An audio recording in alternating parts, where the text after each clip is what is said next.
할렐루야. 토요일 새벽 주님을 예배하기 위해 나온 성도님들을 주님의 이름으로 축복합니다. 우리 함께 기도하며 예배의 자리로 나가겠습니다. 함께 기도하겠습니다.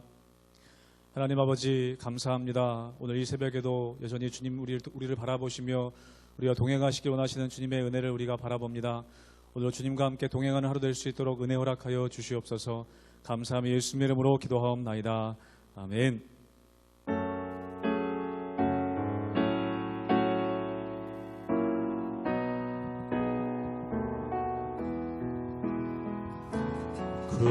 주와 함께 나 죽었으니 그 주와 함께 나 살았도다. 영광의 그날에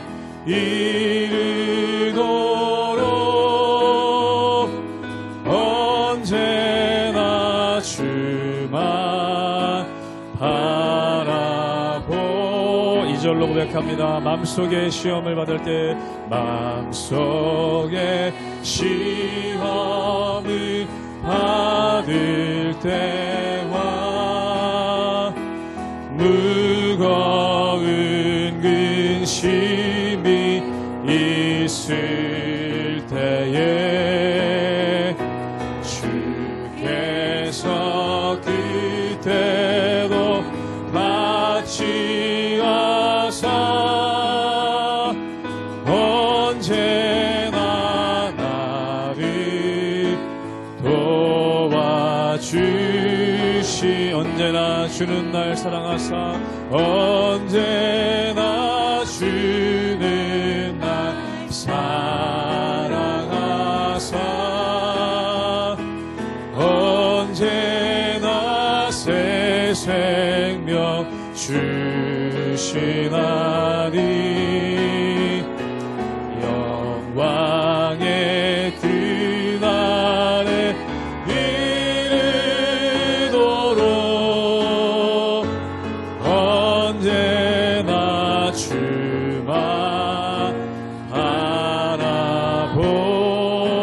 뼈 아픈 눈물을 흘릴 때와 뼈 아픈 눈물을 흘릴 때와 쓰라린 마음으로 안식할 때 주께서 그때도 같이 하사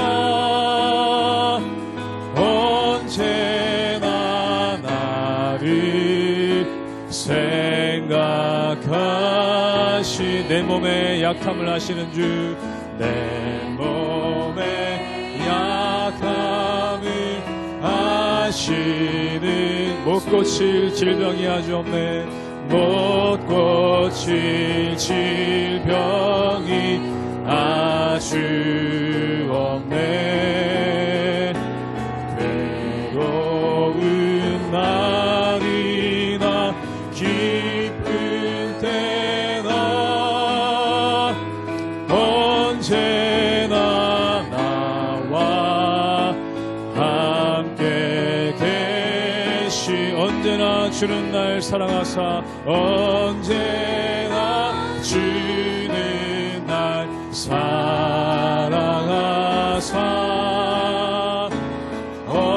언제나 새 생명 주시나니. 영광의 그날에 이르도록 언제나 주만 바라보. 언제나 주는 날 사랑하사 언제나 주는 날 사랑하사 언제나 새 생명 주시나니.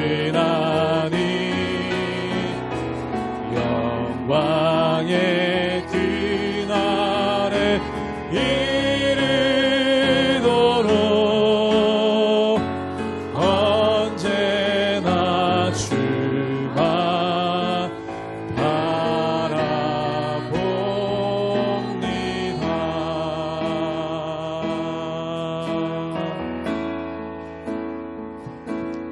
하나님은 너를 지키시는 자, 너의 우편에 그늘 되시니 낮의 해와 밤의 달도 너를 해치 못하나. 하나님은 너를 지키시는 자, 하나님은 너를 지키시는 자, 너의 환난을 면케하시니 그가 너를 지키시리라. 너의 출입을 지키시리라. 눈을 들어 산을 보라. 눈을 들어 산을 보아라. 너의 도움 어디서 오나. 천지 지으신 너를 만드신 여호와께로. 눈을 들어 산을 보아라. 눈을 들어 산을 보아라. 너의 도움 어디서 오나. 천지 지으신 너를 만드신 여호와께로다. 눈을 들어 눈을 들어 산을 보아라. 너의 도움 어디서 오나. 천지 지으신 너를 만드신 여호와께로. 천지를 지으신 천지 지으신 너를 만드신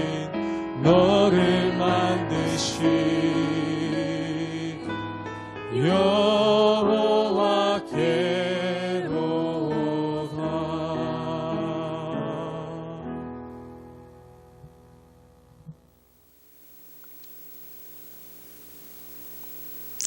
할렐루야. 우리 하나님의 은혜와 평강이 우리 성도님들 삶 가운데 날마다 가득하시기를 주님의 이름으로 축원합니다.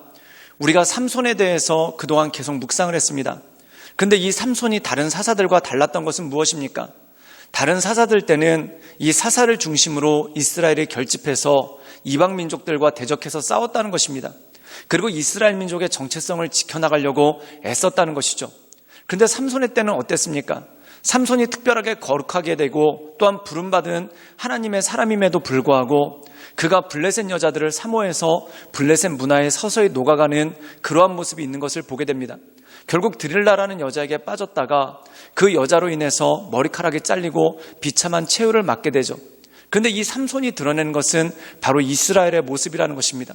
이스라엘이 이전 사사들과 같이 또한 이전 이스라엘 백성들과 같이 적극적으로 이방 문화에 대적한 것이 아니라 어느 순간에 서서히 이방 문화에 빠져들어가기 시작하고 또한 이방 문화가 마치 드릴라 같이 그들의 마음 가운데 또한 그들의 삶 가운데 깊숙이 들어와서 하나님께서 주신 영적 권세, 거룩함, 즉 삼손의 머리털을 잘린 것 같이 그들의 거룩함을 잘려나가는 그러한 모습이 그 가운데 있더라는 것입니다. 오늘 말씀 가운데 보면은 미가라는 사람의 한 에피소드가 나오는데 이 에피소드를 보면은 하나님을 섬기는 것 같지만 사실은 섬기지 않는 것이고 또한 하나님의 이름을 부르고 흉내는 내지만 결국 하나님으로부터 떠나버리는 이스라엘의 모습을 단적으로 드러내는 것이 오늘 말씀이라는 것입니다. 사랑하는 여러분, 우리가 무엇에 굳게 서야 될까요?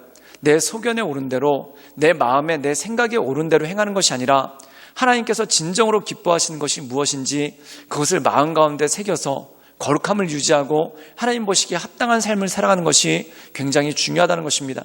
그러므로 이 하나님만을 바라보며 하나님의 은혜 가운데 날마다 온전함으로 살아가시는 우리 모든 성도님들 되시기를 주님의 이름으로 축원합니다. 사사기 17장 1절에서 13절까지의 말씀입니다. 에브라임 산지에 미가라 이름하는 사람이 있더니 그의 어머니에게 이르되 어머니께서 운천백을 잃어버리셨으므로 저주하시고 내 귀에도 말씀하셨더니 보소서 그 은이 내게 있나이다. 내가 그것을 가졌나이다 하니 그의 어머니가 이르되 내 아들이 여호와께 복받기를 원하노라 하니라. 미가가 운천백을 그의 어머니에게 도로주매 그의 어머니가 이르되 내가 내 아들을 위하여 한 신상을 새기며 한 신상을 부어 만들기 위해 내 손에서 이 은을 여호와께 거룩히 드리노라. 그러므로 내가 이제 이 은을 내게 도로 주리라. 미가가 그 은을 그의 어머니에게 도로 주었으므로 어머니가 그 은 200을 가져다 은장색에게 주어 한 신상을 새기고 한 신상을 부어 만들었더니 그 신상이 미가의 집에 있더라. 그 사람 미가에게 신랑이 있으므로 그가 에봇과 드라빔을 만들고 한 아들을 세워 그의 제사장으로 삼았더라. 그때에는 이스라엘에 왕이 없었으므로 사람마다 자기 소견에 옳은 대로 행하였더라. 유다 가족에 속한 유다 베들레헴에 한 청년이 있었으니 그는 레위인으로서 거기서 거류하였더라. 그 사람이 거주할 곳을 찾고자 하여 그 성읍 유다 베들레헴을 떠나 가다가 에브라임 산지로 가서 미가의 집에 이르매 미가가 그에게 묻되 너는 어디서부터 오느냐 하니 그가 이르되 나는 유다 베들레헴의 레위인으로서 거류할 곳을 찾으러 가노라 하는지라. 미가가 그에게 이르되 내가 나와 함께 거주하며 나를 위하여 아버지와 제사장이 되라. 내가 해마다 은열과 의복 한 벌과 먹을 것을 주리라 하므로 그 레위인이 들어갔더라. 그 레위인이 그 사람과 함께 거주하기를 만족하게 생각했으니 이른 그 청년이 미가의 아들 중 하나같이 됨이라. 미가가 그 레위인을 거룩하게 구별하매 그 청년이 미가의 제사장이 되어 그 집에 있었더라. 이에 미가가 이르되 레위인이 내 제사장이 되었으니 이제 여호와께서 내게 복 주실 줄을 아노라 하니라. 오늘 말씀 가운데 보면은 에브라임 삼지, 즉 에브라임 지파에 속해 있던 미가라는 사람의 에피소드가 나오게 되는 것을 보게 됩니다. 근데 이 미가라는 사람이 어떤 일을 벌이냐면은 자기 어머니에게서 은 1000냥, 즉 은 1100을 훔치는 그러한 일이 있었습니다. 그때 이 미가의 어머니가 화가 나서 자기 아들이 훔친 줄도 모르고 이 은을 훔쳐간 사람을 저주하는 그러한 일들이 생기기 시작하죠. 그때 미가가 옆에서 듣고 있다가 자기가 어머니의 은을 훔쳐갔는데 어머니가 격렬하게 화를 내면서 저주하는 말을 듣고 이 저주가 자기한테 임할까봐 마음 가운데 두려워했다는 것입니다. 그래서 그가 자기가 훔쳐갔던 은을 자기 어머니에게 다시 내놓으면서 내가 가져갔었습니다 라고 얘기를 한다는 겁니다. 그때 이 어머니가 깜짝 놀라면서 어머니가 저주한 것이 아들에 대한 저주가 되었기 때문에 그 저주를 철회하려고 하죠. 그래서 그 저주를 철회했던 방법이 무엇이냐면 오늘 말씀 가운데 보면 사사기 17장 4절에 나와 있습니다. 우리 함께 사사기 17장 4절의 말씀을 읽도록 하겠습니다. 제가 읽겠습니다. 미가가 그 은을 그의 어머니에게 도로 주었으므로 어머니가 그 은 200을 가져다가 은장색에게 주어 한 신상을 새기고 한 신상을 부어 만들었으니 그 신상이 미가의 집에 있더라. 오늘 말씀 가운데 보면 아들은 도적질을 했고 어머니는 아들이 도적질을 한 줄도 모르고 그 도적을 저주를 합니다. 그리고 이 미가라는 사람이 그 저주가 자기한테 임할까 두려워서 어머니에게 은을 돌려줬더니 그 어머니가 정말 자기가 했던 저주가 아들에게 임할까봐 은의 일부를 가져다가 신상을 만들어서 자기 집에 놓고 그것에다 제물을 바치는 그러한 일들이 생겼다는 것이죠. 사랑하는 여러분, 이것은 미신입니다. 말 그대로 미신이죠. 아들이 어머니의 물건을 도적질한 것도 기가 막힌 일이고 또한 그 어머니가 도적을 저주했다가 그 저주가 아들한테 임할까봐 그것을 해결하는 방식을 어떻게 합니까? 우리가 구약의 율법에 보면은 만약에 이런 일이 있다면 속건제를 드리고 또한 속죄제를 드리는 그러한 제사법이 있죠.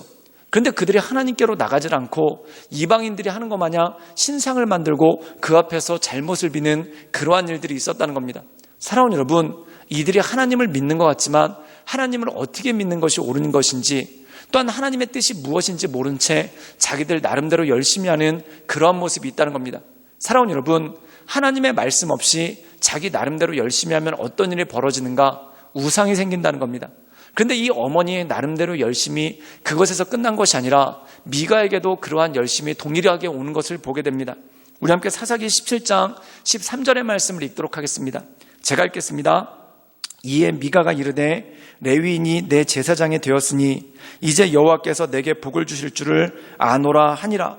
오늘 말씀 가운데 보면은 이 신상을 만들어 놓고 난 다음에 또 한 가지의 에피소드가 나옵니다. 그게 뭐냐면 한 레위인, 유다 지역에 있었던 레위인 하나가 그 지역을 떠나서 미가가 살고 있던 에브라임 산지까지 왔다는 거죠. 그럼 그가 온 이유가 무엇인가? 먹고 살 것이 너무 힘들어가지고 먹을 것을 찾아 살 길을 찾아오게 되는 그러한 일들이 있었다는 겁니다. 사랑하는 여러분, 우리가 율법에 보면은 특별히 민수기 그리고 신명기에 보면은 이 레위인에 대한 규례가 나옵니다. 이 레위인에 대한 규례가 무엇입니까? 레위인들에게는 땅을 주지 않았죠. 대신 무엇을 했냐면 이 다른 지파들이 11조를 거둬서 그것을 레위인의 빈깃으로 주었다는 겁니다. 그 이유는 무엇입니까? 레위인들이 하나님을 섬기는 제사에 집중할 수 있도록, 또한 그들이 회막에서 하나님의 일들을 돌보는 일에 집중할 수 있도록, 또한 그들이 도피성에 흩어져서 살면서 이 이스라엘 백성들에게 하나님의 율법을 가르치는 일들을 할 수 있도록 이 레위인들에겐 땅을 주지 않고 대신에 백성들이 하나님께 드린 그 11조를 통해서 그들로 하여금 생활을 하게 했다는 겁니다. 근데 오늘 말씀 가운데 보면은 이 레위인이 먹고 살 게 막막해서 자기가 정해져 있던 곳에서 떠났다는 겁니다. 이것은 무엇을 의미할까요? 이스라엘 백성들이 더 이상 하나님께 예물, 즉 11조를 드리지 않았다는 겁니다. 그리고 그것으로 인해서 먹고 살기가 막막해진 레위인들이 그들이 회막을 섬기고 또한 도피성에서 이스라엘 백성들을 말씀으로 가르쳐야 되는데 그러지 않고 그 자리를 떠나게 되는 그러한 일들이 생겼다는 것이죠. 그때 이 레위인이 먹고 살 게 막막했는데 미가라는 사람이 제안을 합니다. 그게 뭐냐면 내가 매월 사례를 줄 테니까 네가 그 사례를 받고 우리 집에 신상이 있으니까 그 신상 앞에서 제사장 노릇을 하라 라고 얘기를 합니다. 사랑하는 여러분, 제사장은 누가 됩니까? 레위인 중에서 특별히 아론의 후손들이 제사장이 되는 것이죠. 근데 이 레위인이 아론의 후손도 아닌데 그냥 불러다가 제사장을 세웠다는 것입니다. 사랑하는 여러분, 그리고 이 미가라는 사람이 어떻게 생각했냐면 우리 집에 신상도 있고 또한 우리 집에 제사장도 있으니까 내가 복을 받겠구나 라고 이렇게 생각했다는 것이죠. 사랑하는 여러분, 이것이 무엇입니까? 하나님의 말씀에 따라서 하나님을 섬긴 것이 아니라 각자의 소견에 옳은 대로 내가 보기에 괜찮아 보이는 것, 또한 내 생각에 좋아 보이는 대로 하나님을 섬기는 그러한 모습이 그 가운데 있었다는 것입니다. 사랑하는 여러분, 말씀에서 떠나면은 종교적인 열심이 생기게 되고 그 종교적인 열심은 결국 무엇을 만들어내는가? 우상을 만들어낸다는 겁니다. 그러므로 우리가 주의할 것이 바로 이것입니다. 말씀 없이 열심을 내다가는 우리 삶 가운데 우상이 생깁니다. 또한 말씀 없이 우리가 종교적인 열심을 내다 보면 마치 미신과 같은 신앙생활을 할 때가 참 많다라는 것입니다. 각자의 소견에 옳은 대로 하는 것이 아니라 하나님께서 기뻐하시는 것이 무엇인지, 또한 하나님께서 좋아하시는 것이 무엇인지, 하나님께 영광 올려드리는 것이 무엇인지 그것대로 믿음 생활하는 것이 참 중요하다는 것이죠. 그렇다면 하나님의 뜻을 알려면 어떻게 해야 됩니까? 하나님의 말씀을 읽고 그 말씀 가운데 우리에게 주신 대로 행하고 또한 그 말씀에 비겨서 그 말씀을 묵상해봐서 내가 과연 말씀에서 명령하신 대로 행하고 있는지 그것을 우리 스스로에게 살펴보고 하나님의 은혜 가운데 나가는 것이 굉장히 중요하다는 것입니다. 그러므로 사랑하는 여러분, 하나님의 말씀을 사모하고 하나님의 말씀을 가까이 하고 그 말씀대로 살 수 있도록 날마다 애쓰며 노력하며 하나님의 은혜 가운데 살아가시는 우리 모든 성도님들 되시기를 주님의 이름으로 축원합니다. 함께 기도하시겠습니다. 늘 언제나 살아서 역사하신 주님, 우리가 날마다 주님을 바라보며 하나님의 은혜 가운데 나가길 원합니다. 주여, 날마다 우리의 삶을 새롭게 하시고 우리의 삶 가운데 하나님의 크신 은혜와 권능을 더해 주셔서 우리가 날마다 하나님의 인도하신 가운데만 거할 수 있도록 주여 도와주시고 주님 역사하여 주시옵소서. 우리 안에 열심은 있지만 말씀이 없어서 세상에 좋은 대로 행할까 두렵습니다. 주님 도와주시고 내 소견이 아닌 하나님의 뜻대로 행할 수 있도록 우리가 하나님의 말씀을 읽으며 묵상하며 그 말씀 가운데 거할 수 있도록 주님 이끌어 주시옵소서. 예수님의 이름으로 감사하며 기도드리옵나이다. 아멘.